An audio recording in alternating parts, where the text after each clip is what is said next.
मोकाट जनावरांनी ग्रामीण भागासह शहरातही मांडलाय उच्छाद।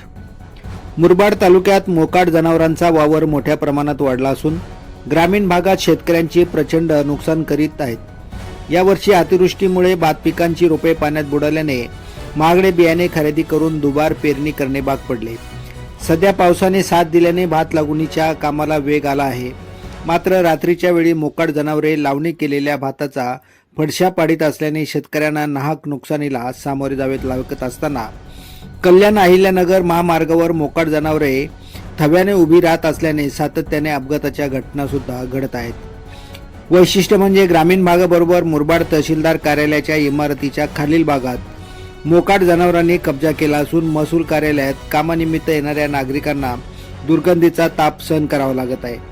संबंधित भटक्या व मोकाट जनावरांचा बंदोबस्त करण्याची आग्रही मागणी शेतकरी करत असून मुरबाड तहसीलदार कार्यालयाच्या इमारतीच्या खाली ठाण मांडून बसलेल्या मोकाट जनावरांचा बंदोबस्त करण्याची मागणी नागरिकांकडून व्यक्त होत आहे। सतीश चंद्र घरत, मुरबाड।